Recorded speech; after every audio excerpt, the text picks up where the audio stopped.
Hello प्यारे बच्चों, नमस्कार, प्रणाम। तो कैसे हैं आप सब? तुम आशा करते हैं कि आप सब ठीक ही होंगे, अच्छे से पढ़ाई कर रहे होंगे। प्यारे बच्चों, आज हम आप सभी को बताएंगे कार्तीय तल के बारे में।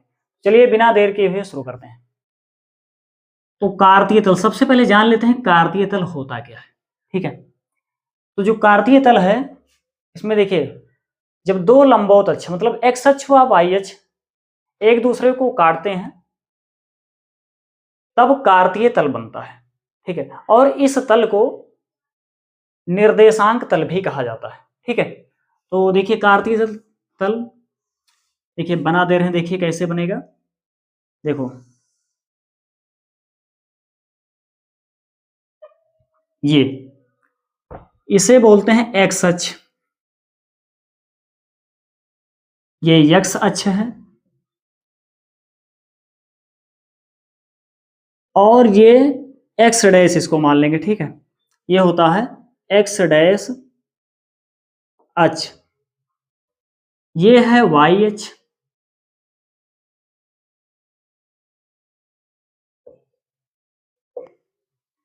और ये है, इसे मान लेंगे वाई डैश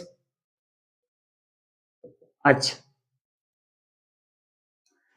और ये दोनों जो एक्स अक्ष हैं और वाई अक्ष हैं, ये दोनों एक दूसरे को जिस बिंदु पर काटते हैं उसे मूल बिंदु कहते हैं। ठीक है, और ये जीरो होता है। ठीक है, मूल बिंदु मतलब जीरो, इसे कहा जाता है मूल बिंदु।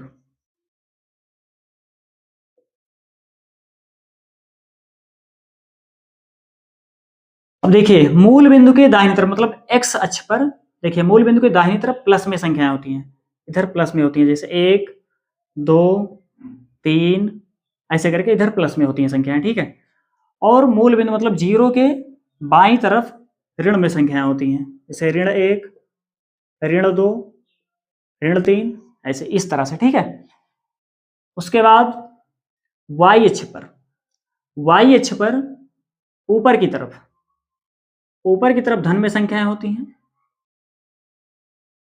और नीचे की तरफ मतलब मूल बिंदु से नीचे की ओर वाई अक्ष पर ऋण में संख्याएं होती हैं, ऋण 1 ऋण 2 ऋण 3 इस तरह से। ठीक है, और कार्तीय तल में स्थित जो एक्स अक्ष होता है उसे क्षैतिज अक्ष भी कहा जाता है, क्षैतिज अक्ष। ठीक है, और जो वाई अक्ष होता है उसे ऊर्ध्वाधर अक्ष भी कहा जाता है।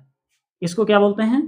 इसे क्षैतिज अक्ष भी कहते हैं, क्षैतिज अक्ष। और जो वाई अक्ष होता है इसे ऊर्ध्वाधर अक्ष भी कहा जाता है, ऊर्ध्वाधर अक्ष।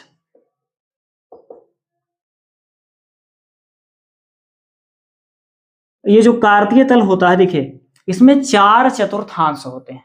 ये जो एक्स अक्ष हैं और वाई अक्ष हैं एक दूसरे को मूल बिंदु पर जब काटते हैं तो इसमें 4 भाग होता है, वही जो 4 भाग होता है वही 4 चतुर्थांश कहलाता है। ठीक है, तो देखिए इसको बोलेंगे प्रथम चतुर्थांश, ये होता है प्रथम चतुर्थांश।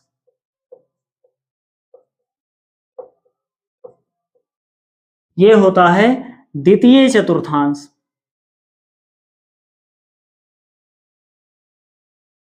द्वितीय चतुर्थांश। और ये होता है तृतीय चतुर्थांश, तृतीय चतुर्थांश। और ये होता है चतुर्थ चतुर्थांश मतलब चौथा चतुर्थांश, चतुर्थांश।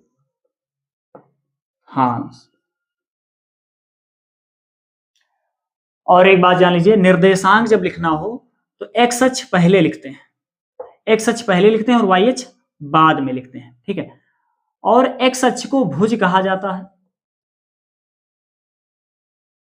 और वाई अक्ष को कोटि कहा जाता है। एक्स अक्ष को भुज तथा वाई अक्ष को कोटि कहते हैं। ठीक है, तो देखिए जब भुज पहले लिखा जाता है तो इसका जब निर्देशांक लिखेंगे तो पहले एक्स वाला रहेगा ना, एक्स इसमें क्या है प्लस है, तो इसमें एक्स वाला पहले देखो एक्स कामा वाई, देखिएगा ध्यान से। तो जो इसमें एक्स है वो प्लस है ना प्लस में, तो यहाँ प्लस का चिन्ह लिखेंगे कामा वाई, वाई जो है क्या है, वाई भी प्लस में है तो प्लस कामा प्लस, इसका जो निर्देशांक होगा प्लस कामा प्लस, मतलब दोनों धन में रहेगा, ठीक है, एक्स अक्ष और वाई अक्ष का मान।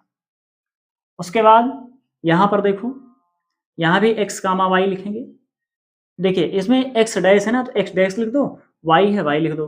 देखिए एक्स डैश का मान क्या है, ऋण में है, तो यहाँ ऋण पहले लिखेंगे, कामा वाई का मान क्या है, धन में है, तो धन लिखेंगे, ऋण कामा धन। मतलब इसमें जो निर्देशांक प्राप्त होगा दूसरे चतुर्थांश में, उसमें x का मान ऋण में आएगा और y का मान धन में आएगा, ठीक है। उसके बाद तीसरा देख लो, तीसरे में क्या है, x डैश है कामा y डैश, तो x डैश का मान क्या है, ऋण में है ना, तो ऋण लिखो, कामा y डैश का मान ये भी ऋण में है, ऋण लिखो। मतलब जो तीसरे चतुर्थांश में निर्देशांक प्राप्त होगा उसमें x वाला भी ऋण में होगा और y वाला भी ऋण में होगा, ठीक है। चलिए अब चौथा चतुर्थांश देख लीजिए, x कामा ये y डैश है ना, y डैश, देखिए x क्या है, प्लस में है, प्लस लिखो, कामा y डैश क्या है, ऋण में है, ऋण लिखो। मतलब जो चौथे चतुर्थांश में जो निर्देशांक प्राप्त होगा उसमें x का मान प्लस में होगा और y का मान माइनस में होगा, ठीक है।